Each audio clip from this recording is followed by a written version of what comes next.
Capsicum masala curry తయారు చేసుకోవడానికి ముందుగా మనం ప్యాన్ వేడి చేసుకొని ప్యాన్లో తెల్ల నువ్వులు వేసుకోవాలి. 2 టేబుల్ స్పూన్స్ తెల్ల నువ్వులు, అలాగే శనగపప్పులు వేసుకోవాలి. వీటిని బాగా రోస్ట్ చేసుకోవాలి.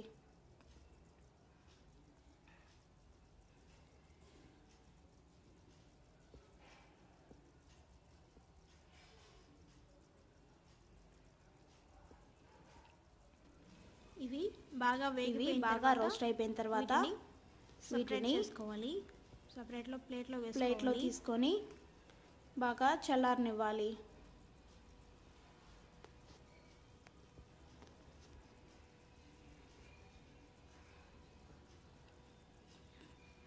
అలాగే అదే ప్యాన్లో నూనె వేసుకొని నూనె బాగా వేడెక్కిన తర్వాత కొంచెం ఆయిల్ వేసుకొని 1 టేబుల్ స్పూన్ ఆయిల్ వేసుకోవాలి. అలాగే దీంట్లో జీలకర్ర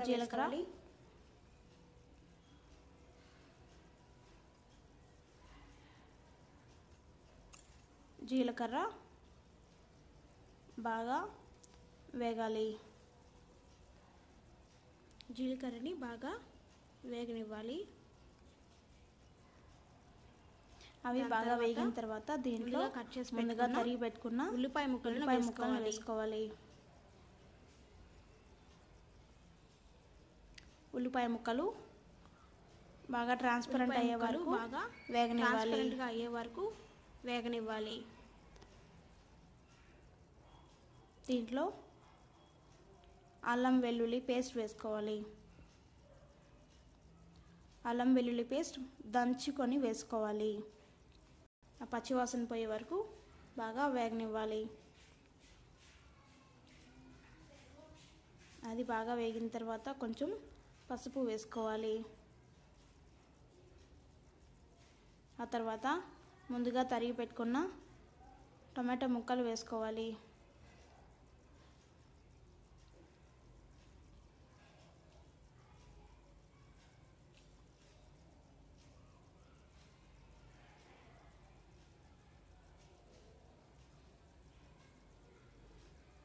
దీంట్లో కొంచెం సాల్ట్ వేసుకున్నట్లయితే టమాటా ముక్కలు త్వరగా సాఫ్ట్ అవుతాయి.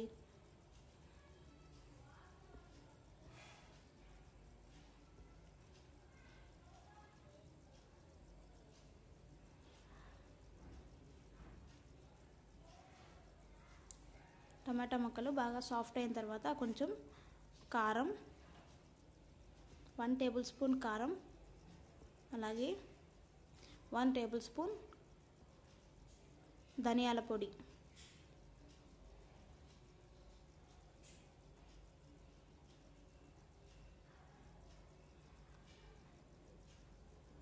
బాగా పచ్చివాసన పోయే వరకు వేగనివ్వాలి.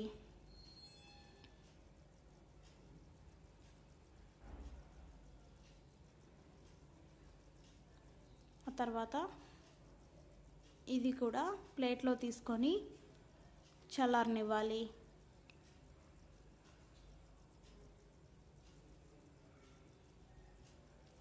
ఆ తర్వాత ముందుగా వేయించి పెట్టుకున్న నువ్వులు అలాగే శనగపప్పులు మిక్సర్ జార్లోకి తీసుకోవాలి.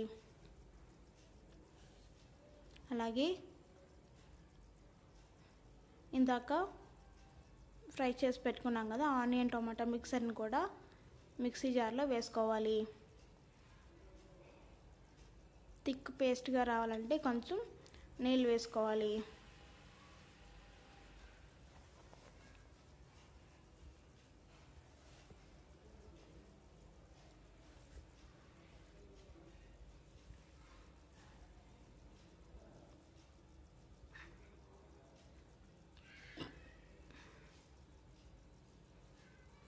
పేస్ట్ చాలా స్మూత్గా వచ్చే వరకు గ్రైండ్ చేయాలి. ఇదిగో ఇలాగా బాగా సాఫ్ట్గా రావాలి పేస్ట్. అలాగే ఇప్పుడు ప్యాన్ని వేడి చేసుకొని దాంట్లో ఒక 1 టేబుల్ స్పూన్ ఆయిల్ వేసుకోవాలి. దీంట్లో జీలకర్ర బాగా వేగిన తర్వాత ముందుగా కట్ చేసి పెట్టుకున్న ఉల్లిపాయ ముక్కలు కొంచెం పెద్ద పెద్దవిగా కట్ చేసుకోవాలి. కరివేపాకు, ఇవి బాగా వేగనివ్వాలి. ఉల్లిపాయ ముక్కలు బాగా ట్రాన్స్పరెంట్ అయ్యే వరకు వేగనివ్వాలి. ఆ తర్వాత ముందుగా కట్ చేసి పెట్టుకున్న క్యాప్సికమ్ ముక్కలు వేసుకోవాలి. క్యాప్సికమ్ ముక్కలు కూడా క్యూబ్స్గా కట్ చేసుకోవాలి. కొంచెం పెద్దవిగా క్యూబ్స్గా కట్ చేసుకోవాలి.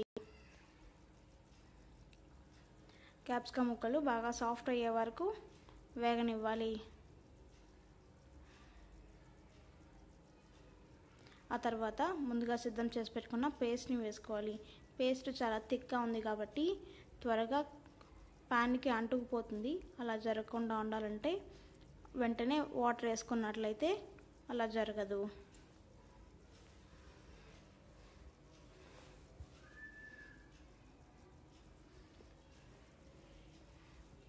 అందుకే పేస్టు క్యాప్సికమ్ ముక్కలకు బాగా పట్టే విధంగా కలుపుకొని మూత పెట్టుకొని ఒక 2-3 నిమిషాలు ఉడికిన తర్వాత ఇది రైస్తో కానీ చపాతీతో కానీ తినవచ్చు.